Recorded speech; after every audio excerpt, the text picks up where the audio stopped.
Behold, the genius Lanny Poffo, the world's smartest man. Sometimes what goes on behind the scenes is stronger than the soap opera on the video scope.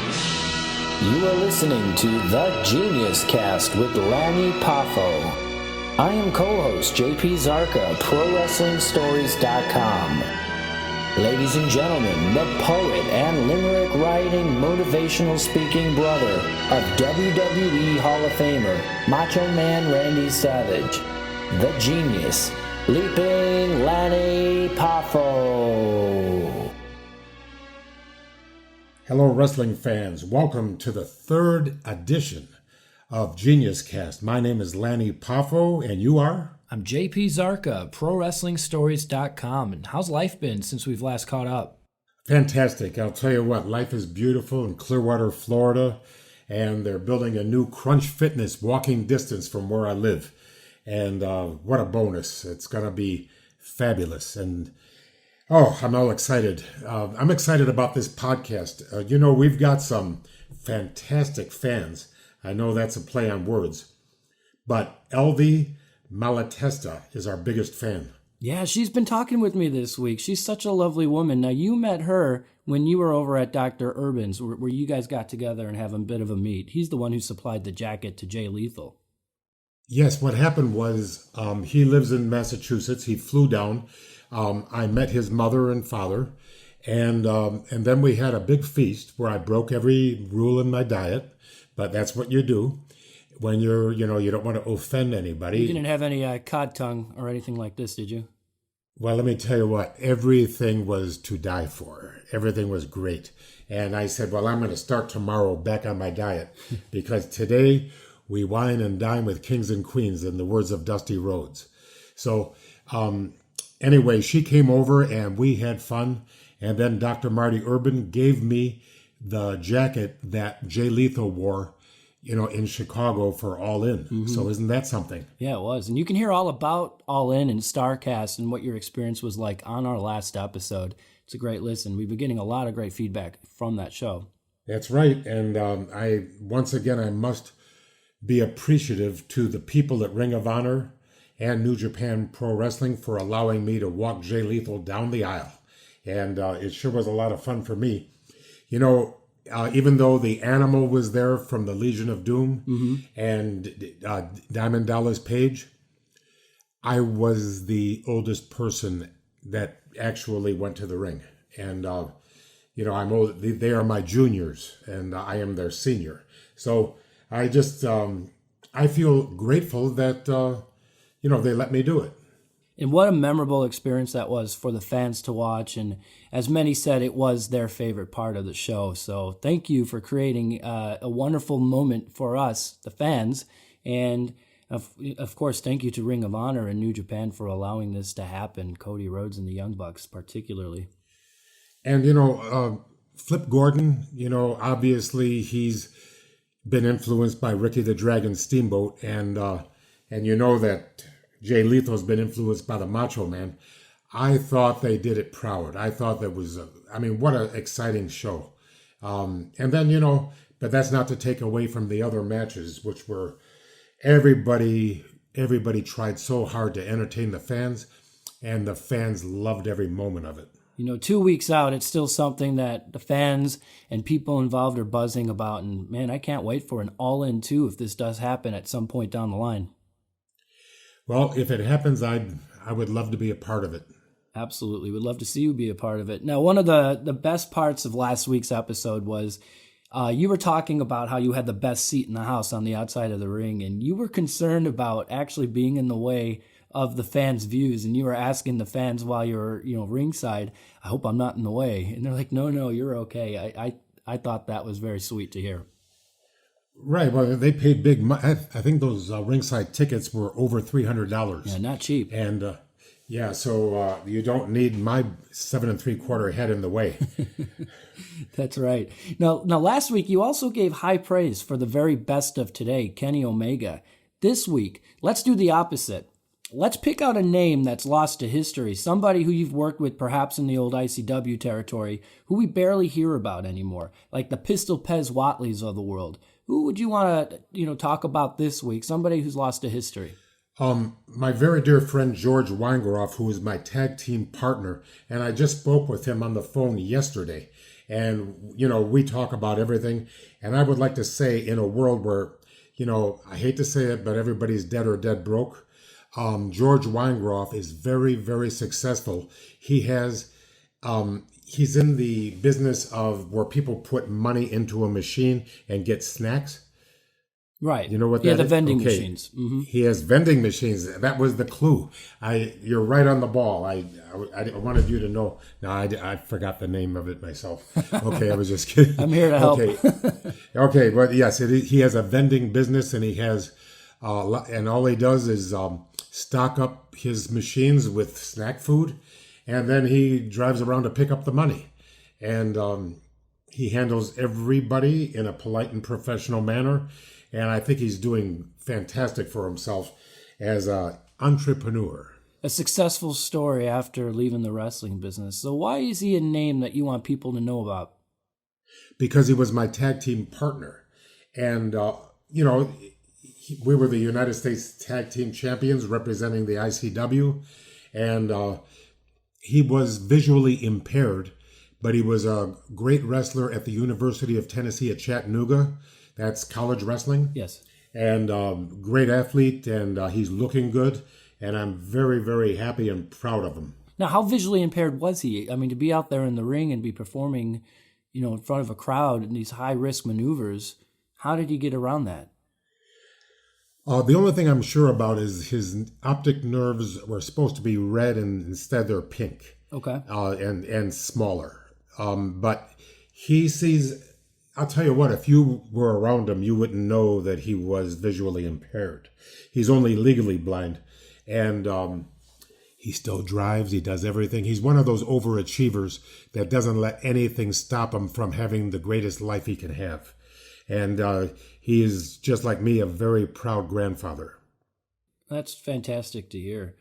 Now, before we get into things, I just wanted to give a plug for our friend Evan's The Evan Ginsberg Show, where he has the greatest names in film, TV, comedy, music, pro wrestling, MMA, and so much more, and that can be found on villageconnectionradio.com.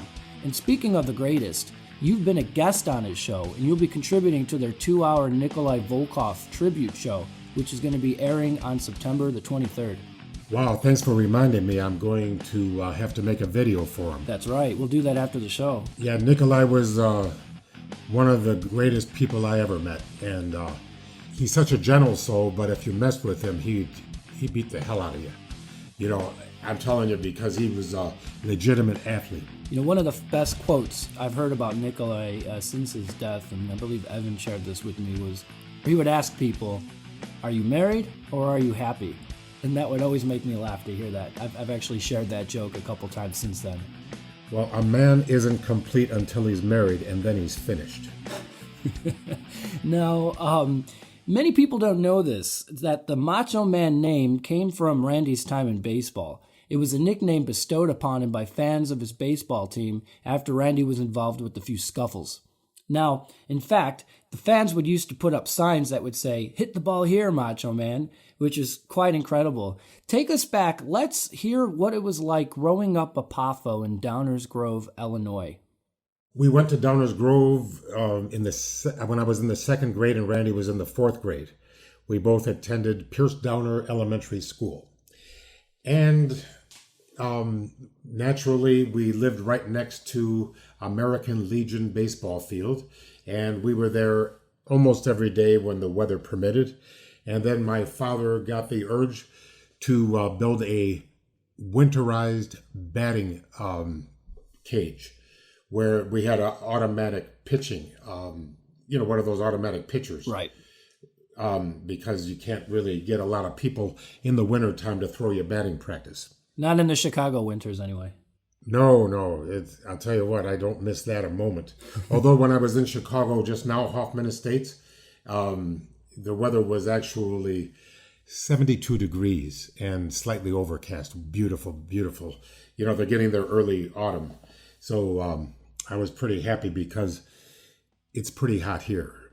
Right, in Clearwater. We have the eternal summer. So anyway, we played baseball, football, basketball, and Randy was always great at all sports. And I always got a participation trophy. So so I did gymnastics and wrestling and baseball. I did everything. We were quite a family. And basically, I also enjoyed lifting weights. And I just got back from the gym. Still keeping fit at 63. Well, I don't think I'm the world record for Jack LaLanne fitness, but I'm doing pretty good. Try to keep my boobs from, hanging below my belt. Now, your father, Angelo, was the type of dad who would do anything to support one of his children when they expressed new interest in something. In our first episode, you were talking about how you had interest in the violin. And so your father immediately bought you an imitation Stradivarius. And then later, when you mentioned photography, he purchased a high-end Nikon camera with multiple lenses and other accessories and so on. So your father was always supporting you and Randy in all the endeavors and all your hobbies and anything you were interested in.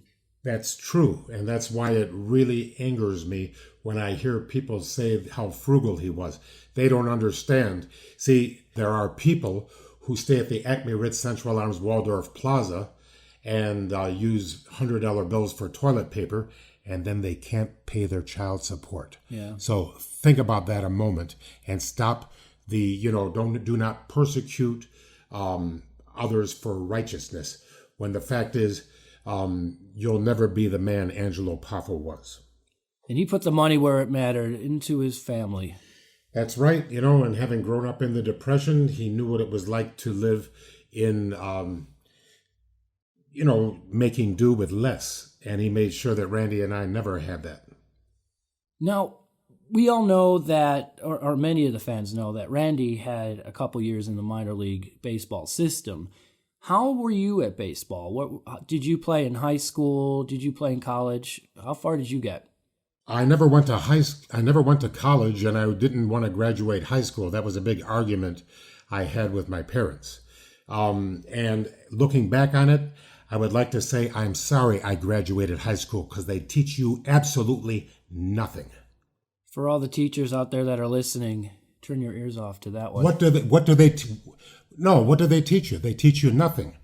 Do they ever show you a textbook, The Richest Man in Babylon? No, they don't. Do they ever give you a book by Joel Furman about eat and live, eating to live? No, they don't. In other words, if you want to train a dog, what's the first rule? You have to know more than the dog. If you want to be health, wealth, and freedom, you're not going to learn it from a teacher. All they know is pleasure, power, and possession, and that's why the world is in the state it's in. So if you want to come to the genius, I'll teach you health, wealth, and freedom. Listen to our show where you're going to get an education better than what you'll get in schools. On the other hand, I dedicated my first book to my fifth grade teacher, Pat Rufinock Mokel, and we are still friends today. Now, she was a different kind of a teacher. She looked at the children, not at the clock. Think about it. Unfortunately, even through my experiences, I find a lot of the teachers are in there for the wrong reasons. We should be there first and foremost for the kids. Yes, you have a curriculum you need to teach, but it's bestowing upon them life's lessons that, unfortunately, they're not getting at home in every household. So, teachers play a huge role in, shaping the future. And it's a shame you never had a good, positive experience through high school and that you wanted to leave. But hey, you turned out just fine. And look, you became the genius. Well, the thing is, when you don't have 20-inch pythons, you have to point to your head. And I also would like to say something very, very important to you and to the fans. Bobby Heenan could have taken exception to me becoming the genius because he was the brain and I was the genius. And if he wanted to, he could have stopped me. He had the power. Instead, he didn't find me threatening, and he was happy for me that I was finally getting a break, and he let it go. And let's take our hats off for Bobby Heenan, who was the brain long before I was the genius. And if he wanted to, he could have stopped that gimmick from ever happening. And, he's not here anymore, but he is loved by the wrestling fans, and he is considered by many to be the greatest manager ever. And in my opinion, the greatest announcer. Him and Jesse Ventura, it's a toss-up. Who could take that role? What do you think? Oh, well, Bobby Heenan, for me, he's the greatest manager there ever was in wrestling. Commentating, my God, has he provided so many hilarious sound bites over the years. Now,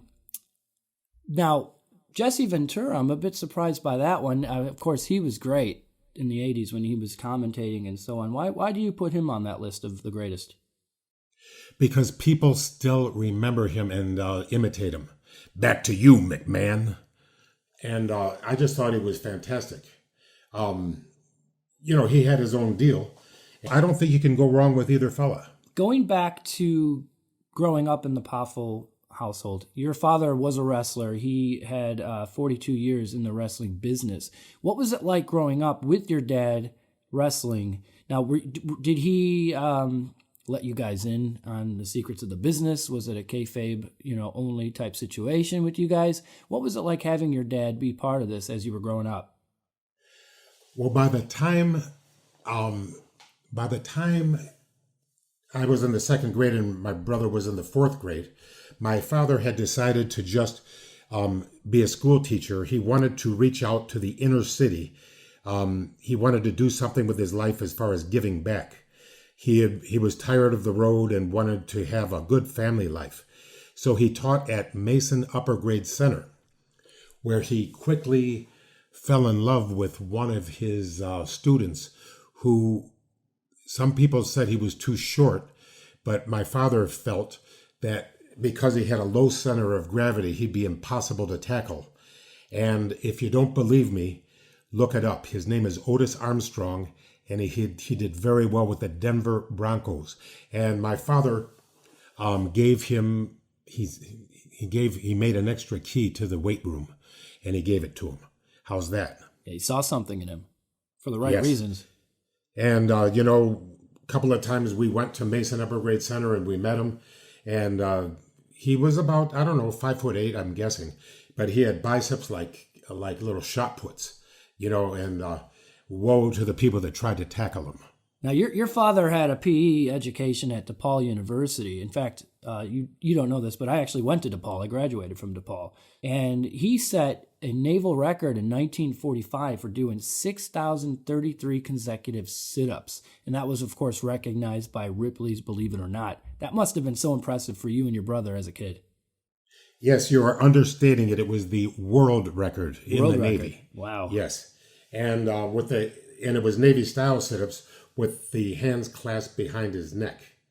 And as a matter of fact, I am going to recite a poem that I recited at my father's funeral. 'Twas back in 1945 on Independence Day. The Nazis had surrendered. Japan was on its way. My dad was in the Navy, as history will tell. As he was bleeding through the mats, a world record fell. He did 6,000 sit-ups with an extra 33 to glorify our Savior who died at Calvary. And Robert Ripley's feature celebrated this event. Giving credence to success is not an accident. That's always been his motto through times both good and bad. He's a real Hall of Famer and the world's greatest dad. What a fantastic tribute to your father. That was beautiful. Thank you for sharing with us. Oh, thank you very much. I get a little emotional when I think about it, but he's a better man than I am. I'll tell you that. If I can be half the man he is, that'll be something.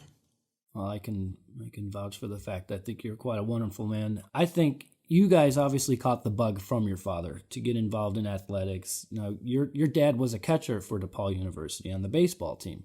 And like Randy, Angelo had dreams of being having a baseball career, but in 1947, he was knocked unconscious by a high inside pitch. And of course, try as he might, he couldn't overcome being plate shy. So before that incident, your father received pro offers and had signed to a North Carolina State League team at the next spring, but instead he ended up going to wrestling as a result of the injury. That's right. And, Carl Ingstrom took pity on him, and they were friends, and they went to school together. And he got him started with the Smokers, which is like for $8, you would do some amateur and some professional wrestling. And, in those days, $8 was $8. And then little by little, things progressed. And the next thing you know, he meets Lou Taliber, and then they go to Columbus, Ohio, where Frankie Taliber was the booker. So every door opened another one. It was just, it's a very good story. And then Gorgeous George came into the place, and my father was his designated driver, so George could get drunk every night. And, they got to be friends, and it was Gorgeous George that convinced my father not to quit and to keep wrestling. And next thing you know, a few years later, my dad becomes a main eventer. It's very reminiscent of Randy's story. Now, Randy had his 4 years of baseball, which we'll get into in a moment. But then after an injury, his playing was affected. And then he went into wrestling, and then, of course, became a main eventer from there. So it's interesting to see how, there's parallels between Randy and your father. Well, Randy injured his throwing arm in a collision at home plate. Right. And then he actually learned to throw left-handed and try to sign as a first baseman. And he signed with the White Sox as a first baseman and made it in spring training for the first cut, second cut, third cut, and then they finally gave him his unconditional release. And they said he threw like a girl. He said, "Hey, where's my justice? I've done the thing." He said, "Sorry, Randy, you throw like a girl. We can't have you." And that was when he was 22 years old. 10 years later, he makes his debut in Madison Square Garden. So I think baseball's loss is wrestling's gain. That's right. Now, he was hell of a hitter, and he was always out there, very early on before the team would show up. He was throwing the ball thousands of times each day. Because of the fact he injured his right shoulder, he did turn to throwing with his left arm, and he wasn't a natural ambidextrous thrower, so this was something that he was training himself to do. So he certainly had the heart and the passion, and of course, and he put the time in, but he did have a bit of a scatter arm. And even Randy once said that his throws to second would kind of tail off to the outfield and sometimes to the right field and such. But that said, he did have a powerful hitting arm, and he would always have some of the most home runs in the leagues he'd be playing in. That's right. He had a lot of power in his hands and wrists, okay? And he had if you ever shook hands with him, it's a little different than shaking hands with me, I can tell you that. He had the man hands. I've got poetry hands. Soft hands, then. Yes, and I even exercise in gloves. I wear work gloves to exercise. That's smart, but better for the grip. And better for the manicure. Yep, I'm a gentleman. That's right. Now, Randy played for a lot of systems. Now, he was with the Chicago Orioles, which was a top amateur team comprised of local high school and college all-stars. And this was in 1970 when he was just coming out of high school. And the St. Louis Cardinals, they hosted a free agent tryout at Busch Stadium. So Randy, he shook off the devastation of not being drafted. So, because when he got out of high school, the teams didn't draft him, and he was one of the best players out there, so it was devastating for him. But your dad drove 300 miles for Randy to participate in this. And out of the 200 players who attended, he was the only one, Randy, who received a contract offer. That's right, and he signed on the very same day as Keith Hernandez. Yes, five-time All-Star. Yeah, not a Hall of Famer, but he has something better than the Hall of Fame. He was on Seinfeld. Well, yeah, that is quite something to be proud of. Now, the Cardinals, this is what your brother said when he was 18 to the Downers Grove Reporter. He said the Cardinals were really surprised I wasn't drafted. They felt I had unlimited potential, but it doesn't matter now. The door's open, and I've got my chance. And you can't bring your contract to spring training, only your bat. And he didn't make they didn't give him a bonus. So what happened was they were going to give him $500 a month. Now, even in 1971, that's not a lot of money. No. So what happens? Randy is a card shark. He could have me naked in 10 minutes. Okay. He was a poker player. He could play any game. He could beat you. And what he did was he played cards with the bonus babies and took their money every night. And he even lost on purpose a few times when he thought they were getting disinterested, because it's no fun to lose. You got to hustle them a little bit, bring them back in. And I always asked him, he never cheated, but as soon as he saw a few cards, he knew what you had. Somehow, I don't know how he did it. And I said, did you ever bluff? And he says, no, I never bluff. If you got him, you bet him. That's the rule. And he never deviated. He played conservatively until he had a good hand. Good for him. Now, he was obviously only making $500. He was playing with these players who were getting a couple thousand a month, and they were there drafted, and your brother was there and making the minimum. So, of course, he had to make do and find ways to survive, and hopefully, thank God he was a good card player and was able to take some money off of these guys. That's funny. Yeah, a fool and his money are soon parted. That's why you see so many wrestlers on a GoFundMe page. Yeah, that's true. That's true. And you seem to be doing just fine by learning the skills of frugality. The skills of living beneath your means. Right. And we will not be ridiculing that on this show. Not a chance. And I think one of the best things I've ever learned from my own family, my grandma always says, be frugal. Now, let's talk a bit about how your brother was out there. He would be every morning, and this was outside of the regular training exercises, he would have a hanging tire that he would swing he would swing his bat up against it to strengthen his hands and make sure he was utilizing his legs during those swings. That technique was so effective that one of his teammates, was it Herndon? Larry Herndon. Larry Herndon, yeah. So now he became a manager, and he also played. He adopted that technique for his own teams when he became a manager. Well, you've done your homework, but the tire was not hanging. If it was hanging, then it would swing. The tire was fixed. It was actually nailed to a tree stump. Okay. And so... secured it in more. Yes, and it built up your hands and wrists, and it helped you with your getting in that strong position of hitting. But the thing to remember about Randy, these are great details, but it was his heart, because he never talked about wrestling when he played baseball. But after he got unconditionally released from 3 minor league teams and he decided that was it, he never talked about baseball anymore. He only talked about wrestling. He says, there's got to be a way I can get to the top in wrestling. And he dedicated every day from that day forward to getting to the top in wrestling. And let's just say, woe to the people who decided that Randy didn't deserve an opportunity to wrestle Shawn Michaels and have a better match than he had with Ricky Steamboat.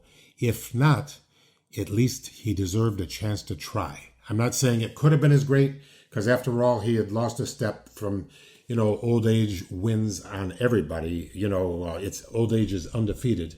Time is undefeated. But I must say again, woe to these people who decided that Randy didn't get a chance to lose to Shawn Michaels, pass the baton, and have the greatest match in the history of wrestling. And how would you like it if Okada didn't get a chance to wrestle against Kenny Omega or Chris Jericho? You see what I mean? These are people that raise the bar of wrestling. And if you're not angry to hear it, you should be. Because all we want to do is pop the crowd. All we want to do is give the fans something they've never seen before. And it wasn't selfishness. He didn't want to win. It wasn't like the Montreal Screwjob that was motivated by selfishness. This was motivated by, I want to have the greatest show I can possibly give, and that's the way I want to exit the business, and they didn't let him do it. It's a shame, and I think obviously a lot could be learned from that. Obviously, the fans didn't get an amazing feud, an amazing match out of it. Now, of course, you think about what WWE does now is, they keep shoving, these legends in our face. They keep coming back for the big shows, and, you don't really see them passing the torch. You've got Triple H versus Undertaker happening in Melbourne soon. And, rather than use these guys to put over current and new talent, you got these behemoths, from the past going at it. Not to knock them, but, I think they could rather use that. It would be good to see someone like a Rusev, who had a casket match against Undertaker back in Saudi Arabia. Put Rusev over. You have somebody who's on weekly, who's on our TV, busting their asses, losing to guys who come out once or twice, who've got bad hips, can't move around too well, and, what good is that doing? Well, I believe in variety. I believe that when you go to the circus, or we used to go to the circus, you want to see a little bit of this and a little bit of that. You got to see some young people, got to see some old people. And I always felt some of the wrestlers didn't know when to quit. My brother wanted to quit on top, and he wanted his final match to be his best match. And I don't think there was a thing wrong with that. And he was going to pass that baton. Andre the Giant was immobile when he wrestled Hulk Hogan, but he passed his baton. And, that was excellent. And then, unfortunately, Andre kept wrestling afterwards, which was getting more and more pathetic. Yeah, it was fun. It wasn't easy to watch on TV. Randy was getting older and his hair was getting thinner, but he hadn't reached the stage of pathetic yet. Now, before we get into talking more about the wrestling side of things, let's finish this baseball talk talking about his stats. Now, Randy, he was an all-star catcher his first year in 1971. He batted .286, which was the tops amongst all the regulars, with a team-high 2 home runs, and these ballparks were huge at the time. He had a .492 slugging percentage with no errors in 15 games behind the plate. In his second professional season, this was in Sarasota too, he batted .274 in 52 games with a team-high 3 home runs and another selection to the All-Star team. That was as a switch-hitting outfielder. So he moved from catcher to outfielder. And as the year went on, in 1973, with Sarasota for a third season, he struggled early on, but then he was looking like he was going to lose his roster spot. His bat came alive, and he raised his batting average to .344 through 25 games. He had a surge at the plate, caught the attention of the Cardinals organization, and they promoted him to Class A, which was in Orangeburg, of the Western Carolinas League. And he played for manager Jimmy Pearsall, who was an eccentric former major leaguer. He ran the bases backwards after hitting his 100th career home run. But that was an independent team, and it had a lot of players from the Cardinals organization. And, he had people who, were all-star players saying that Randy was an aggressive player. He was well-liked on the team. He always boosted the morale because he had a lot of aggressiveness. He had a great personality. Of course, though, Randy just had a problem hitting the curve, but his intensity was real. And in the locker room, he would even wrestle with the guys. He even set up rings in the dressing room. Did you hear about this? I heard about it. I didn't witness it, but I heard about it. And here's a little something. If you ever see the movie Fear Strikes Out, Anthony Perkins plays Jimmy Pearsall. Alexa, our third member of the show. Here's something interesting about Jimmy Pearsall. Actually, my mom and dad took me there. We watched him in Orangeburg, South Carolina. We were there a few days to, watch him play and call that a summer vacation. And Jimmy Pearsall actually came out with us. And, we had dinner together. He was an excellent fella. If you ever read the book Fear Strikes Out, and then they made a movie about it, Jim Backus played Jimmy Pearsall's overbearing father. And Anthony Perkins played Jimmy Pearsall. He was also in Psycho, Alfred Hitchcock's Psycho. So he was good at playing nuts. Actually, he was, I don't know what he could be diagnosed as, maybe bipolar or whatever. There's words for it now, there wasn't then. But see, my mother died June 3rd of 2017. Jimmy Pearsall died June 3rd, 2017. So that's a little trivia too. What a coincidence. And now he used to play at the, what is it called? Mermo Fields, which was in Orangeburg. And it was known as a dump, actually, where the weather was extremely humid. The ballpark was huge. The playing surface was typically in terrible condition. And the stands were mostly empty. While Randy was highly regarded there, he did slump in his last season, and he batted .250 in 116 games and showed very little that was to become a legitimate major league prospect. And then, he was a starter in Sarasota, but in Orangeburg, he found himself either on the bench or spelling others at catcher or at first. Well, you've done your homework. You know more about it than I do. It's just baseball's loss was wrestling's gain. Just look at the heart of this man. You know, the heartbreak of not making your dream to be in the major leagues. And what does he do? Does he become an alcoholic? Does he go turn to drugs? No, he turned to wrestling and became arguably the greatest of them all. He took that passion and he took that hard work ethic and he put it into wrestling. And thank God he did. Look what we got out of it. That's right. And in my opinion, he took wrestling as his 100% of his whole life. And then some people who work in the office who took wrestling as just a hobby, are the ones to judge him. He had a little bit of headwind coming in because some people thought he was too small to wrestle Hulk Hogan. And according to the box office receipts, no, he wasn't too small to wrestle Hulk Hogan. But see, no matter how great you are, people can just knock you.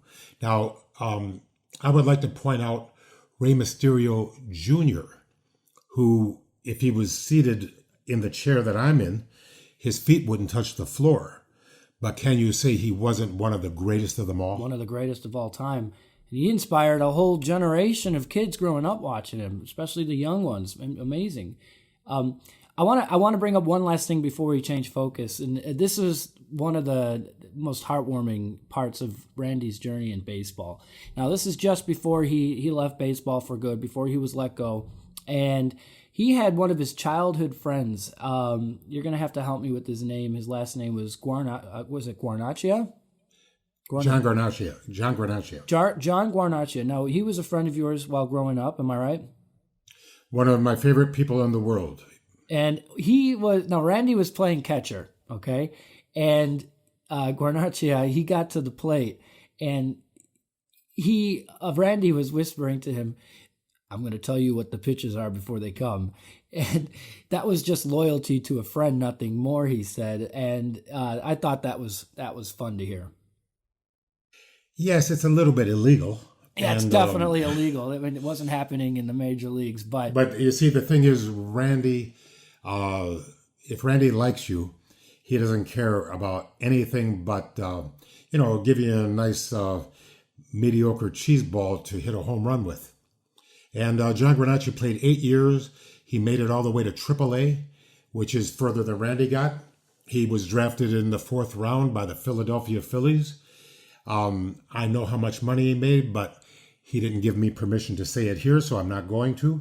And I'm telling you, he was a fantastic person, and he now owns and operates a restaurant in the Chicago area called Spatino's. So if you're in Chicago, look up Spatino's. You get the finest pizza in the world. Well, there you go. Check that out. Now, unfortunately, that season ended in nightmare for Randy. He separated his right shoulder and tore the muscles after colliding with the catcher at full force on a close play at home plate. And at the season's end, the Cardinals single-A team, they released him. Now, that was super hard for Randy. He didn't take it well because maybe he was seeing the end of the road. So he moved back to Illinois. He went back to Sarasota to be around the ball players, and he began pestering scouts to give him another chance. But nobody really wanted to give him that chance. They were cutting players because teams were being cut back, and then there was this energy crisis. But, he wasn't dejected. He attended a Cincinnati Reds tryout camp in Lowry Park in Tampa, and the area scout supervisor by the name of George Zerwa of Inglewood invited him to spring training before the 1974 season. Now, he went to Tampa without a contract when the Florida State League decided to employ the designated hitter rule. That was the break that he needed. That way he could use his bat, but he didn't have to play in the outfield. That was his last chance. And with that vacant spot on their Class A team, the Cincinnati Reds signed Randy, and they put him on the Tampa Tarpons. Now, while on the Tarpons, he was able to swing the bat there. He didn't have to play outfield or defense, and he was the kind of hitter that was very aggressive, and it was perfect for him in that role. Now, Pete Rose, who many wrestling fans may know due to a spot he had with Kane at WrestleMania, Pete Rose said he was a super athlete. Randy was very limber, flexible, and it did not surprise him that he was a pretty good baseball player. Now, he was a teammate of Randy's in 1974 during spring training. He delivered at the plate, but he only batted that season .232 in 131 games, and he finished third in the Florida State League with 9 home runs, just behind Hall of Famer Eddie Murray and Major Leaguer Gary Ronicke, with the team-high 66 RBIs. So despite having a low average, he actually did quite well. However, the Tarpons general manager, Mike Moore, said that he didn't have the talent to go any further. Now, Randy knew this, and so what he would do was he would get to the stadium at 1 in the afternoon, and this is well before the other players got there. You can see a trend here. He would always show up early. And while he was alone with the bucket of balls, he was standing in the center of the field, throwing them one by one to home plate with his left hand. Now, he was a righty, and the manager at the time, Mike Moore, said, "Randy, what are you doing?" And he looked to Mike Moore and said, "I'm trying to make myself more valuable." And that was just the type of guy that he was.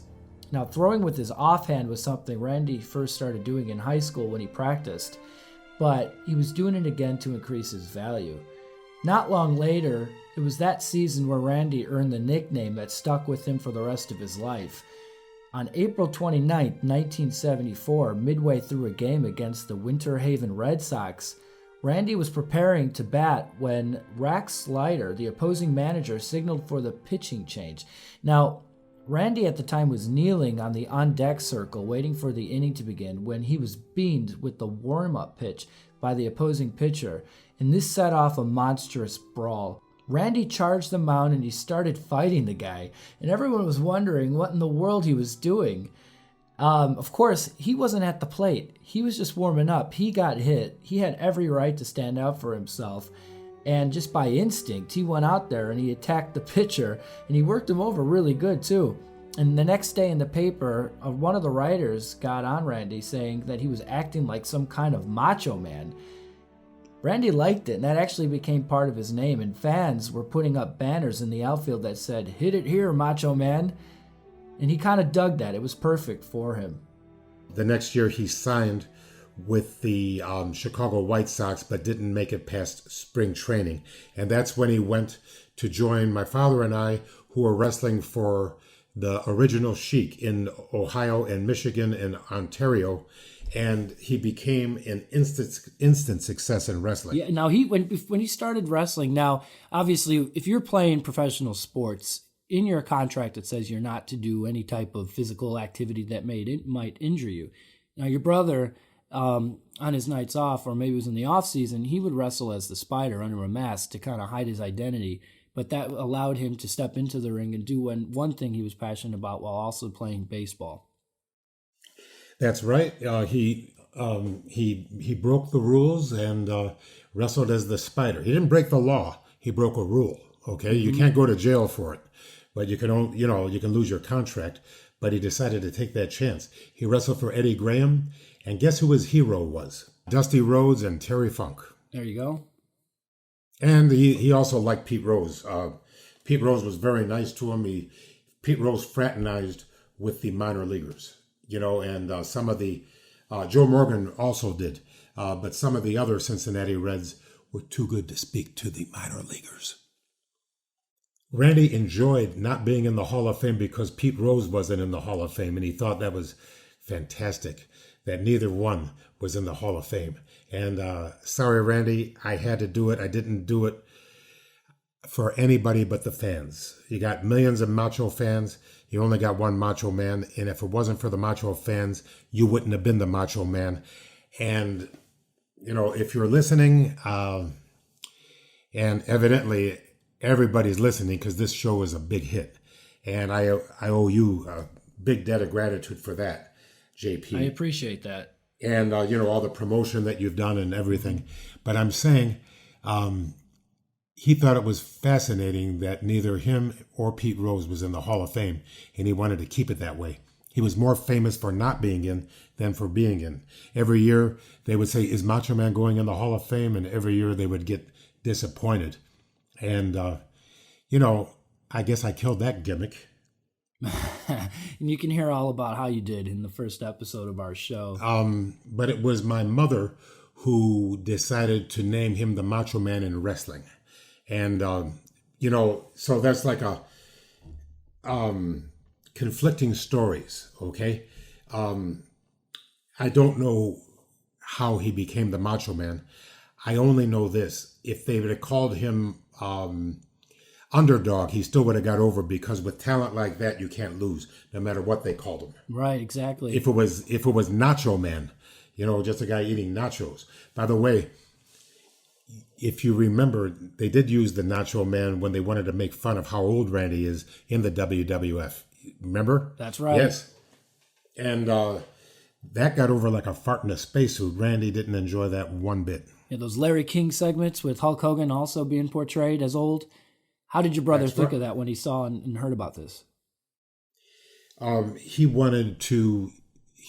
What he told me is, they don't accept my challenge to shoot with me. Shoot means real wrestling or real punching or real everything. You know what I mean? If he's such a dinosaur, let's see them. Well, now they can say anything they want about him because he's not there to defend himself. But guess what? I'm here. Set the story straight for us. You know what I mean? That's what this show's all about. Yes. Now, after leaving baseball and really making a huge name for himself in wrestling, your brother visited the Cincinnati Reds. Now, this is one of my favorite stories. This comes from September 22nd, 1989 news clipping. Okay, this was in the Dayton Daily News. I'm going to read a part of this article, and then I want to hear what it was like from your end. What did your brother tell you about it, and so on. So, at the end of this bizarre baseball season for the Cincinnati Reds, it sunk to this, a controversy involving professional wrestling. How apropos. Broadcaster Marty Brenneman called a Thursday afternoon appearance in his booth by the World Wrestling Federation's Randy Macho Man Savage. It was the most excitement that we've had in this stadium for 2.5 months. Undoubtedly, he was correct. The Reds lost again, which was their 10th straight, and it was an 11-7 loss to the San Diego Padres, who swept the Reds in Riverfront for the first time in their 20-year history. Now, I'm going to skip ahead to how majority owner Marge Schott, who ordered Savage to be body slammed out of the booth, disagreed with Brenneman. She shouldn't have. What her Cincinnati Reds were doing out there was hilarious. So when your brother was in the booth, you had some of the players flexing their muscles. You had, of course, from the dugout, Eric Davis was out there flexing, and all the 4 umpires, they gathered near the pitcher's mound to look into the booth, and then everyone started to see your brother was in there. And then the fans turned around, and it caused a bit of a distraction, but it was the most excitement that's been in that stadium for 2.5 months, as said. And of course, the majority owner, Marge Schott, ordered him out. That's a shame, isn't it? He was a celebrity. That could have been very positive for the Reds organization. What did your brother think about that? Well, I was there that day, not at the stadium, but right next to it is the arena, the Riverfront Arena. I don't know what it's called now, but it's still there. And now, of course, they've demolished the Riverfront Stadium now. And now they have the Great American Ballpark downtown. But, okay, after it was over, Randy came up to me and he said, "Hey, you gotta you got to listen to this. I went out there and, Eric Davis made a muscle and I made a muscle at him. And Marty Brenneman was there and he treated me really nice and everything. And then all the crowd started going, Macho Man, Macho Man. And then Marge Schott got some people together to escort me from the building. And the people booed and it was fun. And what a great thing. He was excited. It was like one of the greatest moments of his career. Isn't that something? Isn't that great? That is fantastic. I mean, of course, baseball being one of his loves and Cincinnati being one of his favorite teams and being able to be there, talk in the booth, and then get kicked out. What a strange controversy. They should have been hailing him to tell him to come weekly just to boost the ticket sales and such. Trust me, Randy liked it better getting thrown out. He enjoyed it, and the crowd reacted to it. And actually, I contacted, through some friends of mine in Cincinnati, I contacted Marty Brenneman and invited him to be on the WWE DVD, the Macho Man story. So look it up, and there he is telling his story. They came into Cincinnati that year, and my pal Jonathan Flores said, how would you like to have Randy Savage to come over and sit in the booth with you and Joe Nuxhall to interview? I said, that would be sensational because he was a megastar back then. He created an incredible stir in the ballpark. It was unbelievable. All it took was one person to see him, to look up, and it was like dominoes falling. All of a sudden it spread throughout the ballpark. The players reacted from the first base dugout, which was the home dugout. Eric Davis, who was one of the stars of the team, walked out from underneath the overhang and he flexed his muscles and did this and looked up at Randy. That was probably the biggest stir of anybody we've ever interviewed in the radio booth. Of course, he stopped short of the whole story, or maybe they found it on the editing room floor. Sometimes they talk to you for 1 hour and just use 10 seconds of it. So that's what happened. And I wasn't there, but I was in the next building over, and I wish I'd have seen it. I think it was good closure for him. I want to take a quick moment to thank Ron Matejko. He's an award-winning writer and filmmaker for Turnbuckle Magazine, which you can find on Twitter and Facebook. He's also the curator of Old Wrestling Pics on Twitter. He's covered Major League Baseball and the NHL for ESPN.com, and he contributed a great deal to the research for this show. Now what we're going to do is we're going to coincide a release on ProWrestlingStories.com. It's going to be a retrospective of Randy's baseball career. It's going to cover a lot more information than what we did in the show. It's going to include pictures and newspaper clippings that's never been seen for over 40 years. You do not want to miss it. Thanks again to Ron for the help, and I hope you've enjoyed the show thus far. Wow, thank you very much. I really appreciate all these people helping with the authenticity of this show because, as you're talking, I'm learning, because let's face it, I didn't live it. I just was the brother, so some of this stuff, I didn't know. But I would like to add one thing. Randy did 'Twas the Night Before Christmas 13 years in a row at both in Clearwater, Florida, they have Ruth Eckerd Hall, and in downtown Tampa, they have the Strauss Center. Used to be the Center for the Performing Arts, but now it's called the Strauss Center. It's whoever, whatever philanthropist, sends the most money. So gets their name on there. So somebody named Strauss gave a lot of money. So 'twas the night before Christmas went all through the house. Yeah. Not a can you imagine how great that was for underprivileged children of the Tampa, of the Florida area? So Randy was very good friends with George Steinbrenner and the family. Now, George Steinbrenner was the owner of the New York Yankees. Am I right? Yes, and he lived in Tampa Bay area. Sure. So he lived many places, but he had headquarters here. And when Randy passed away, they did a tribute to Randy in Yankee Stadium, and and it's the, it shows the Macho Man. We salute the Macho Man, Randy Savage. I said to my mom, well, he finally made the majors. Something that is not talked about as much as it should was Randy's charity work. In fact, one of the questions I had pegged to be read during the fan questions of the week was by Ian Roberts. I'm going to read it to you now. He says, loving the show. With the Macho Man's charity work, which he gave a lot of time to, like the one you just described, do you feel this is one of his most underrated legacies? And I don't think it's something that's given enough credit or talked about much, sadly. Just like I said in my Hall of Fame speech, Randy had no biological children of his own. So, him and Elizabeth had no children together. When he married Lynn, she had 2 children from a previous marriage, and he was a very good father to Lynn's children and a very good uncle to my daughter. But it was his involvement with Sue Aitchison. Do you know who that is? I don't. Sue Aitchison works for WWE and has worked, for decade after decade. You know how long it's been since I've been out of the picture. She's still there. In 2015, when I did the Hall of Fame speech, she was there. And I wish I would have mentioned that. But she came up to me afterwards. Oh, tears in her eyes. And, we had a big hug, and it was a beautiful thing.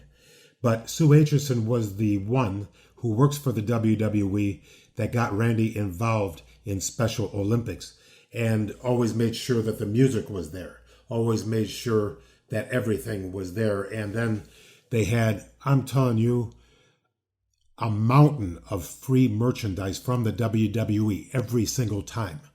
So you've got to take your hat off to the WWE t-shirts and posters and whatever they were selling, Randy was giving away. And you should see those kids go crazy. Who wouldn't want to have a personally autographed souvenir from the Macho Man? Right. He was changing these lives, man, providing lifelong memories for these kids. Amazing. It was one of my greatest memories of Randy. And, something, I'm still with the Special Olympics all the way. Because, that's my, I'm doing it for the Special Olympics. I'm also doing it for Randy. That's really wonderful. It's a great way to keep your brother's legacy alive, and you're doing a great thing you should be really proud of. Now, people who were around your brother when he was doing these charity events, they were known to say it was one of the few times they saw Randy being himself and let his hair down. Yeah, he let his hair down. What he would do, one time they didn't have the music or it didn't play well or something, Hey, where's the music? And they said, well, that's okay. No, you got to put the music on. You know what I mean? He wanted everything to go just right for the Special Olympics. Well, you think they don't deserve the full show business? You know what I mean? And, and I'll tell you what, I was there. I used to introduce him, read my poem. It's called the Special Olympics, and there's something about that name. It's taking people off the bench and putting them back in the game. No one should ever be denied the chance to grab the center stage or share an honest, open smile with other boys and girls their age. For personal satisfaction or just having a little fun, the spirit of competition is the birthright of everyone. It's a very special moment when they pass the torch and run. In the words of Charles Dickens, God bless us, everyone. That's fantastic. I love how these are fully embedded in your memory, in your heart. And it's wonderful that you share these with us and our listeners. It was Randy's favorite poem, and then I would say, ladies and gentlemen, boys and girls, if you are quite ready, I present to you the Macho Man, Randy Savage. The kids would go crazy. I only wish we had video. That warms my heart. Well, I think we all could create a really wonderful image in our heads when you tell that. And you got to give credit to WWE. They would, every time, a mountain of merchandise. Trust me, I was there. Freak out! It's the Macho Man clip of the week. Oh, yeah!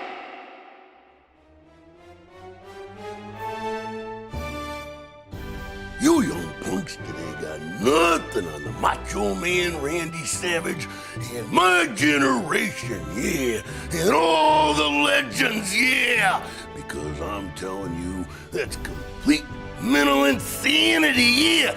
Let the WWE All-Star video game begin, yeah. The best of the best, and to hell with the rest, yeah. Pick the Macho Man Randy Savage if you will, yeah. And I guarantee you will be victorious forever and a day, yeah, you will. Because I am the world's greatest wrestling superstar legend of all time, of all time, of all time, oh yeah. Catch me if you can, WWE All-Star video game, because you ain't seen nothing yet. Because I am the tower of power, too sweet to be sour, funky like a monkey. Space is the place, and sky's the limit, yeah, that's the deal.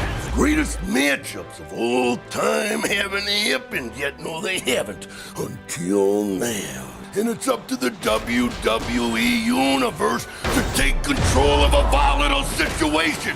And you guys decide who's the baddest generation of all time. Yeah, 2 generations, 1 ring. Yeah, hit up the WWEAllstars.com right now. You take control. Everybody say, oh, yeah. Thank you to Kevin for sending this clip in. And he asks, does Lanny have anything to say, or did he hear from Randy about his WWE All-Star video game promo that he did for WWE? I think it's the first time that Randy did anything for WWE in about 15 plus years, and I've always been very fascinated by this. I had a lot to do with it. You know what I did? What'd you do? He says, yeah, some people are coming over to video me for that thing, that game. Okay, you know, that whatever he said. And yeah, it was the WWE All-Star video game. Yes. And he says, I've got people coming over. What I need you to do is go out with them, entertain them until I call you that they can come over, because I don't need anybody watching me do this. So, you know, that was, I cleared the field for him because the camera people came to his home to shoot that. And I had to make sure that the company he had was not there during the shoot. Now, was there any opportunities, or did WWE reach out to Randy before this to be involved, or was it pretty much, silence on both parts? I don't know, and I don't remember. Let's say probably not. Now, did this open the door for Randy to be more involved with WWE afterwards? Because it seems when a lot of wrestlers like Sting, when he came back for the EA 2K release, he was then put in the Hall of Fame, and then, of course, had the run with WWE. Were there thoughts of him, joining up with WWE again, whether it be on an on-screen role or what have you? No, the next time I heard from them was for me to induct Randy into the Hall of Fame in Miami, which, like I said in episode 1, that wasn't Randy's wishes. So I waited till 2014 to inform the powers that be that I was going to go against Randy's wishes and put him in the Hall of Fame. And I hope the widow of Owen Hart is listening. The fans deserve it, and without the fans, there is nothing. So I say, please put Owen Hart in the Hall of Fame. I hope she has a change of heart. There was no pun intended there, by the way. Has WWE 2K Games ever reached out to you to have your likeness in a game? I'm waiting by the phone. I haven't heard anything yet. All right, Genius Cast Faithful, let's change that. If you'd like to see Leaping Lanny or the Genius in a future WWE 2K game, make your voices heard on social media. Well, make that the Genius. Leaping Lanny sucks. Well, I'd like to see some Frisbees thrown into the crowd, to be honest with you. In fact, they should have you have, 2 outfits. You can go in as Leaping Lanny or you can go in as the Genius. I think both would be fantastic. I tell you what, I think I'm in the WWE Encyclopedia as both Leaping Lanny and the Genius. I think that's pretty good that I was able to get to the WWE as both. Now, speaking of the Frisbees, in our last show, I had asked for listeners to send us a picture of a Frisbee if they so happen to have gotten one from the crowd. And one of our listeners Ryan Lovelady, he sent us a picture. It has a poem on the back that was emblazed on it, like you said, and you signed it. Fantastic. Thank you for sending that in. We're going to share that on social media, and I think that's incredibly cool. Yes, I think it is great. I don't have any. And actually, it's too soon to pop champagne, but Frisbees may be coming back. We'll talk about it later. Let's do it, and we can use this show to discuss and promote, perhaps. Yeah, but don't tell anybody. No, that's our secret, and everyone else listening. Let's get into the fan questions of the week, okay? We have a question from Braden Farrell out of Adelaide, Australia. He asks, you mentioned on the first episode of the Genius Cast how you were on Sean Mooney's podcast. Sid Vicious, was also on Sean's podcast recently and mentioned how he broke his, or I was about to say how he broke his leg. We all know how that went. How he broke into the business was through meeting you and your brother amongst other wrestlers at a gym in Memphis. What was your first impressions of Sid? Was he as intense as he comes off in interviews and on TV? Well, I can tell you that I remember meeting him at the Mid-South Coliseum in Memphis. I went out to get some fresh air, and I see this enormous fellow. And he comes up to me and he says, Lanny Poffo, I'm a big fan of yours. Do you think I can get into wrestling? And I said, I absolutely think you can get into wrestling. Yes, sir. He says, well, how do I do it? I said, go home and get a tight T-shirt and stand right here by the door and wait for Jerry Jarrett or Jerry Lawler to come by and tell them you want to be a wrestler. And they will look at you and see the same thing I'm looking at. Money. You look like money. You've got all the visuals. That'll get your foot in the door. And if you make it after that, that's up to you. But you definitely look like somebody that they want to be a wrestler. And I guess he appreciated the fact that I encouraged him. But come on, that guy looked fantastic, and that was a money face, a money body, and everything about him was money. He looked like money to me. I loved him when I was younger. My God, he gave me nightmares as well. I'm glad he came up to you because he did provide some good memories as a fan growing up. Right, and he was quite an athlete, quite a baseball and softball player. Yeah, we all know about his softball playing, how he would like to play as much as possible. In fact, softball took precedence over wrestling at some times in his career. Well, Randy never put wrestling over baseball, and then he never put baseball over wrestling. He focused on what he was doing at the time. It's a good lesson to learn. Do one thing at a time. Moving on to a question from a Redditor by the name of DreamXVillain. They ask, who is your favorite wrestler out of the current WWE roster? I haven't been watching. I'm sorry. Only been watching Ring of Honor and New Japan because they're utilizing me. Okay? So I have to say that I figured it out. If I'm going to be 64 years old, in 10 years I'll be 74. In 20 years I'll be 84. In 30 years I'll be 94, and on and on. I don't want to waste a whole lot of time watching wrestling. If they don't love me, I don't love them. Fair enough. Now, when you weren't even involved with Ring of Honor before that, how long would you go without watching? Now, would you keep up with what was happening at all, or just no interest? I didn't even know who those guys were. I just went there, and since then I've learned. Since then I've become their fans, really. Because how can you look at Matt and Nick Jackson and not become fans? And I'll tell you what. The guy that said book me, the Flip Gordon. I'm telling you that kid is going to be fantastic. And everybody gives and gives and gives in that organization. And, it's nice to have competition. I don't believe in monopolies. I agree. Now, Flip Gordon's also the same person who was saying that the world is flat, that the earth is flat. So hopefully that was just a gimmick and he's pulling our legs. Well, I guarantee you the genius knows the world is round. You heard it here, folks. Flat earthers, get lost.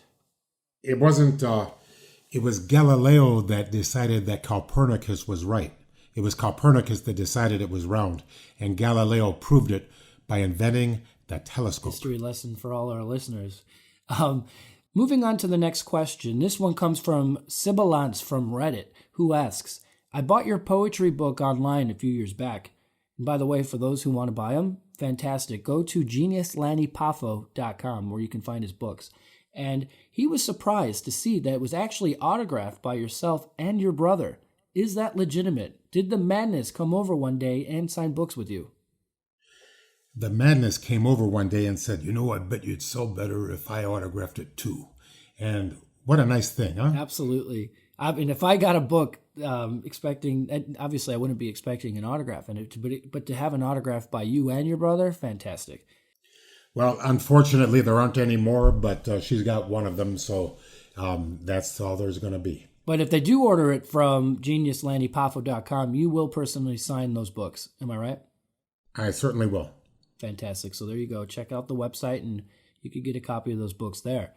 Dark Choco Lover on Twitter asks, what are your impressions about the famous match between the Poffos and the Rock and Roll Express with the unforgettable piledriver through the table in '84 in Memphis? Wow. I'll tell you what, those Ricky Morton and Robert Gibson, two of the all-time greats. Let's say no more about that. I was proud to be in that match. I'm glad the fans remember it. I'm glad it's on YouTube. And I was very proud when both of them got into the WWE Hall of Fame. And I really love those guys. Those are very important people in the wrestling business. Now, how does one prepare for a pile driver through a table spot? Okay, it's very easy. All you do is grab the tag team rope and watch in amazement as my brother takes Ricky Morton and puts him through the table. No, but I'm talking about just pull back the curtain a little bit, because obviously there's a lot of amazing spots we see on television and through the past.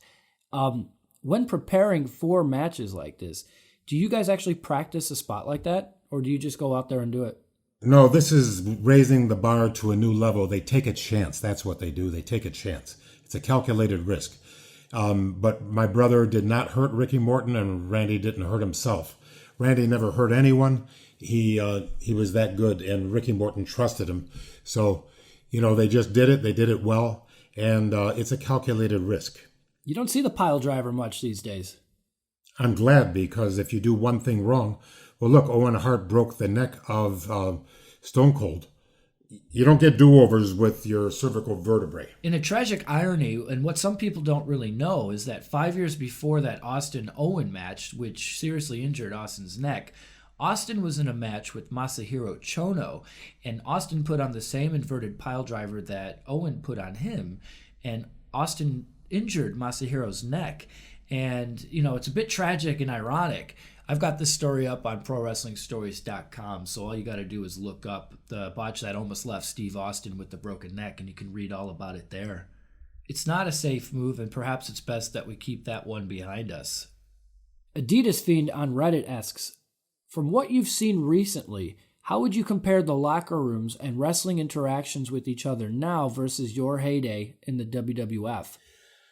Well, I think when I was in Ring of Honor, it was a lot more fun because there wasn't any ribbing going on. Everybody was just being a good citizen and just enjoying each other's company, where sometimes in the WWE locker room, they had a few troublemakers that try to rib and, play practical jokes on each other. So I definitely am happier now. I would like to dedicate a whole show to ribs in wrestling at some point, if you're okay with that. I mean, that's something I've always been interested in.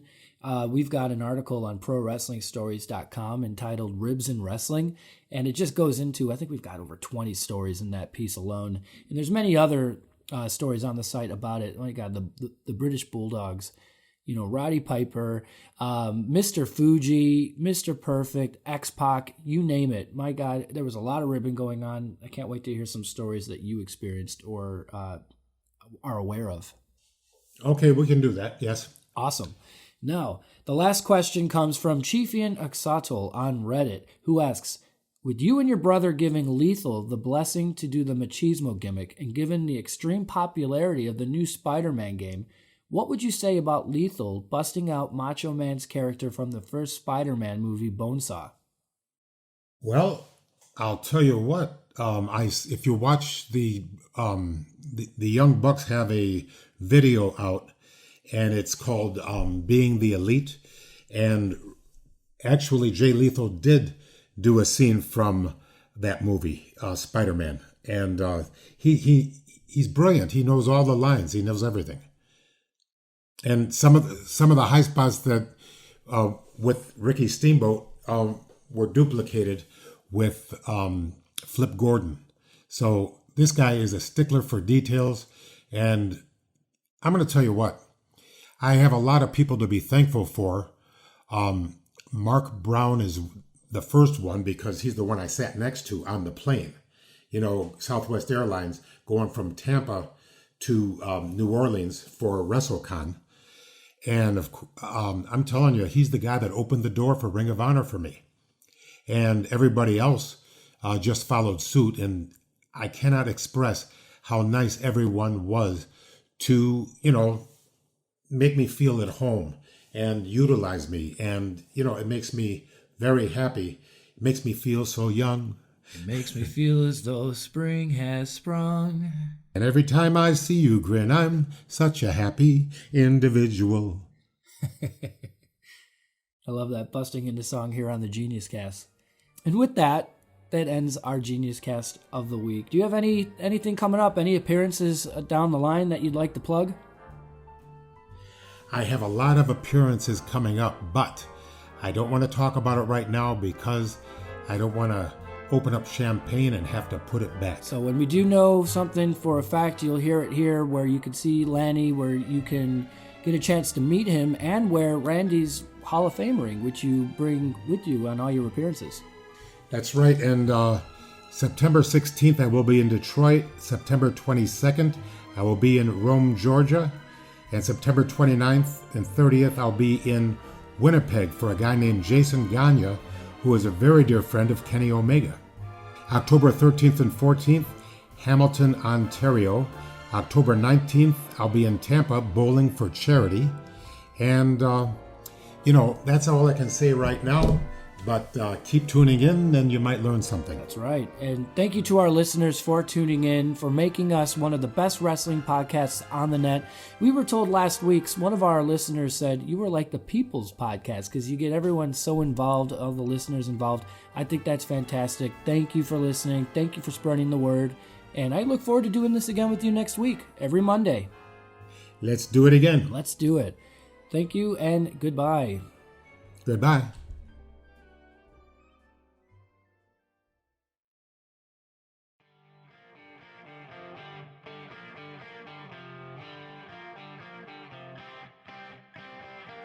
I just want to say, not as the genius, not as Leaping Lanny, as Lanny Poffo.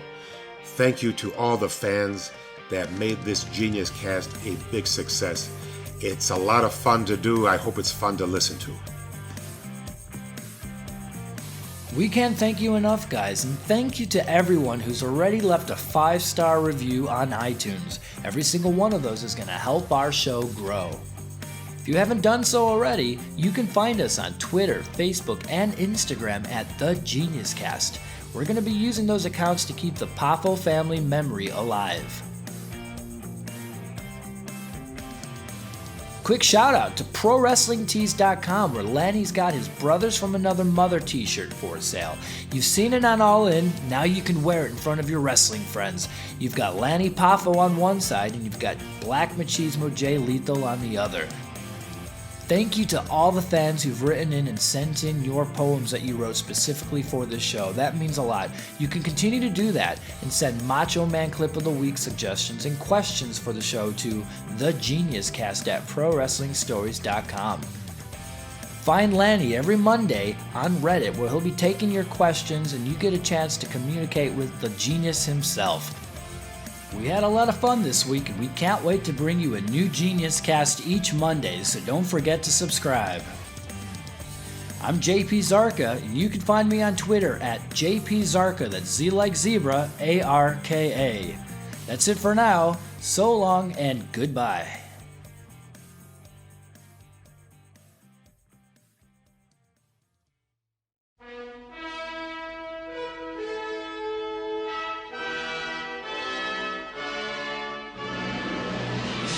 You have been listening to The Genius Cast with Lanny Poffo. This has been a ProWrestlingStories.com production. Find us on social media at The Genius Cast, at Lanny Poffo, or at JP Zarka. If you'd like to advertise to thousands of dedicated listeners on our show each week, send us an email at thegeniuscast@ProWrestlingStories.com. Until next time. Oh, yeah!